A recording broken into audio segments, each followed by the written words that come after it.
Le 29 mars à 11 heures.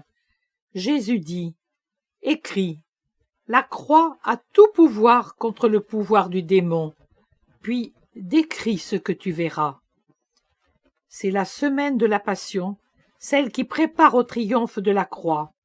La croix est recouverte d'un voile sur les autels, mais le crucifié est plus que jamais à l'œuvre sur son glorieux échafaud, derrière son voile, pour ceux qui l'aiment et l'invoquent. Décrit. Je vois une jeune fille, presque encore une adolescente. Elle est aux prises avec un jeune homme qui doit avoir la trentaine. La jeune fille est très belle, grande, brune, bien faite. Le jeune lui aussi est beau. Mais autant la jeune fille a un aspect doux malgré sa sévérité, autant cet homme, malgré son sourire forcé, a quelque chose de peu sympathique.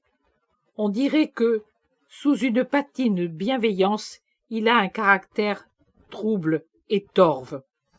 Il fait de grandes déclarations d'affection à la jeune fille. Il se dit prêt à faire d'elle une épouse heureuse, la reine de son cœur et de sa maison. Mais la jeune fille que j'entends appeler Justine repousse ses propositions amoureuses avec une constance sereine. « Mais tu pourrais faire de moi un saint de ton Dieu, Justine, puisque tu es chrétienne, je le sais. Mais je ne suis pas ennemie des chrétiens. Je ne suis pas incrédule sur les vérités d'outre-tombe. Je crois à une autre vie et à l'existence de l'esprit. Je crois que des êtres spirituels veillent sur nous, se manifestent et nous aident. Moi aussi j'en reçois de l'aide. Comme tu le vois, je crois ce que tu crois. Je ne pourrai jamais t'accuser, parce que je devrais m'accuser moi aussi du même péché. Je ne crois pas, comme bien des gens, que les chrétiens sont des hommes qui pratiquent la magie noire. Je suis donc persuadé que, unis tous les deux, nous ferons de grandes choses. N'insiste pas, Cyprien. Je ne discute pas tes croyances.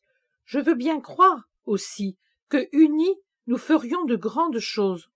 Je ne nie pas non plus être chrétienne, et je veux bien admettre que tu aimes les chrétiens. Je prierai pour que tu puisses les aimer au point que tu puisses devenir un héros parmi eux. Alors, si Dieu veut, nous serons unis pour un même destin, mais pour un destin tout spirituel, car je fuis toute autre union. Je veux, en effet, me réserver tout entière pour le Seigneur, afin d'obtenir cette vie à laquelle tu dis croire toi aussi, et parvenir à posséder l'amitié de ces esprits dont tu admets toi aussi qu'ils veillent sur nous et accomplissent au nom du Seigneur des œuvres de bien. En voilà assez, Justine. Mon esprit protecteur est puissant. Il te forcera à me céder.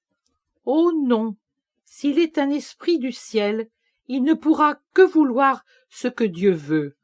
Or Dieu veut que pour moi la virginité et, j'espère, le martyre. C'est pourquoi ton esprit ne pourra me pousser à faire une chose contraire à la volonté de Dieu. De plus, si cet esprit ne vient pas du ciel, alors il ne pourra rien contre moi, sur qui le signe vainqueur est levé pour me défendre. Ce signe est vivant dans mon esprit, dans mon cœur, dans mon âme, dans ma chair, et ils seront victorieux sur toute voie autre que celle de mon Seigneur. Va en paix, mon frère, et que Dieu t'illumine pour que tu connaisses la vérité. Je prierai pour la lumière de ton âme. Cyprien quitte la maison en grommelant des menaces que je ne saisis pas bien. Justine le regarde partir avec des larmes de pitié. Puis elle se retire en prière, après avoir rassuré deux petits vieux, certainement ses parents, qui avaient accouru aussitôt le jeune homme parti. Ne craignez rien, Dieu nous protégera et fera de Cyprien l'un des nôtres. Priez vous aussi, et ayez foi. La vision comprend deux parties, comme si le lieu se divisait en deux.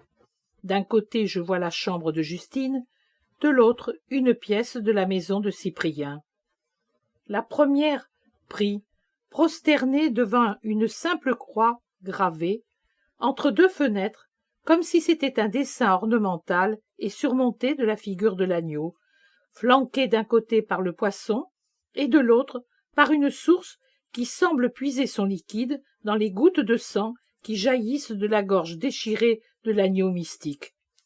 Je comprends qu'il s'agit de figures en vogue du symbolisme chrétien de cette époque cruelle. En l'air, au-dessus de Justine prosternée en prière, il règne une luminosité douce qui, bien qu'incorporelle, a l'apparence d'un être angélique.